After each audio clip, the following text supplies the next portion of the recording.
Guys, share ko lang si Theodore. Gusto niya nang mag-aral.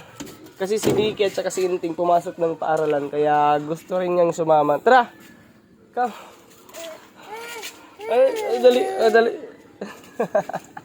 Anay! Yan, parang magkakamping kami, guys. Ang laki ng bag niya. Sige! At si Kuya, oh! Mag-school na si Kuya. Atas, Kuya, dali. Dali na.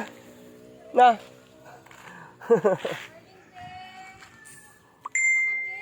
Ganahan siya may eskwela. Oh. Mura man mag-camping. Tawag ka.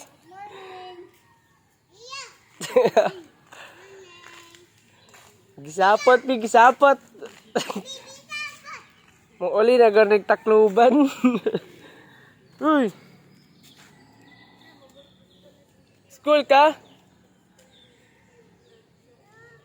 Oh. Okay.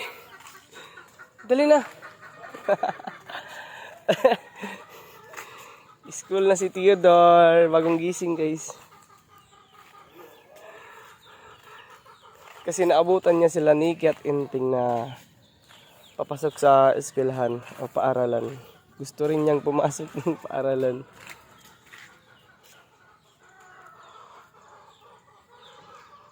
Yan. Pero parang magkakamping si Tio. Ala, ito na. Wala may papel, wala may bullpen. So ayun mga boss, welcome back ulit sa aking YouTube channel, Boss Sipin Vlog. Ayan.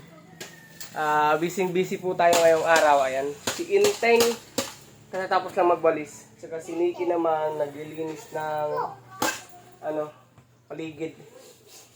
Si Theodore naman ay yung trabaho niya mga boss ay yung pagpapasaway lang. Diba, baby? Pero kumain siya ng orange mga boss yan. Ito yung pinaglagyan ng orange. At dito naman sa kabila, yan, sila mama. Si mama at saka si Kayla naman ay maglalaba. Madami yung labahan nila, guys. Ayan, so ito yung mga labahin nila. Ayan, madami. Yan, wala kasing pasok ngayon. Bali, sa kanila to lahat, guys. Kasama na dito yung kay ate. Yan. Kila Nikki, kila Inteng, kay Kayla, kay mama. Yan, nandito sila, guys. Ayan, so ganyan karami yung labahin nila, guys. Pero maliit lang to. Kasi may naman, may washing machine. Ayan, bali ako naman, katatapos ko lang maglaba. Ayun yung mga inano to. Ayan, pasensya na po kayo, guys. Yan si Kayla. Yan. Napano ka, Kayla? At ako naman ay magluluto ng ulam. Ayan. So, bali ito yung lulutuin natin, guys, para ganahan sila sa kanilang mga gawaing bahay or sa paglaba. Bali magluto tayo ngayon ng tinulang bangos. Ito yung mga sangkap natin, guys. Ayan. Paborito ni Tio kapag may sabaw. Yan, ginaganahan siyang kumain. Bali magluluto tayo ngayon.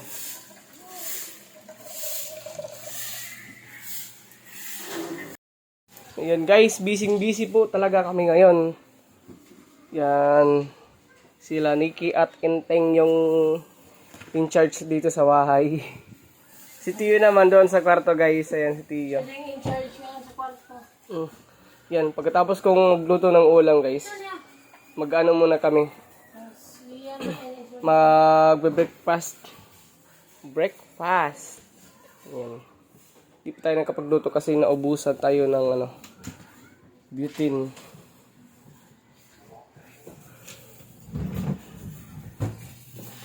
Yan, so bali, guys, unahin lang muna natin yung luya. Yan. Para pagkulo, guys, mabango na. Mabango na yung natin, tinola, kamatis. Ayan, ito yung ulam namin na hanggang gabi. Pero iwan ko kung aabot ba to ng gabi. Kasi 2 piraso na bangos lang yung natin isda. At saka yung isa ay hiniwa ko ng 5 piraso. Yan, bali, yan lang muna yung ilalagay natin sa katakpan natin. Ayan. Dahil kumukulo na po yung ano natin, init na tubig. Yan, lagyan na natin ng isda.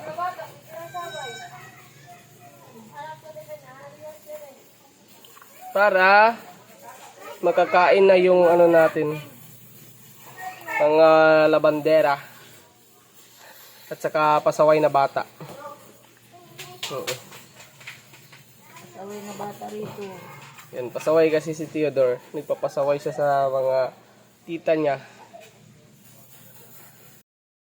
Ilalagay na po natin yung gulay. Kasi malapit na po tong maluto. Yan. Mahilig po talaga kami sa gulay, guys. Lalong-lalo na si Mama. Bali, ilagay na din natin yung siling haba. Siling labuyo, guys. Yan, ito naman kapag malapit ng hanguin, tsaka nilalagay yung dahon ng sibuyas. Guys, luto na. Yan, bali luto na po yung ulam natin, guys. So, nagpalabig na rin ako para kay Theodore kasi mainit to eh. Ayan, so bali papakainin ko muna sila Mama at saka sila Nikki, Inting at si Kayla. Yan, kasi medyo marami-rami pa yung labahin nila. Yan, bali ito yung kay Theodore. Yan, ito yung kanin niya, sabaw, at saka ulam. Yan, syempre, may ulam na din si Theodore. Yan, mainit pa kasi yung sabaw.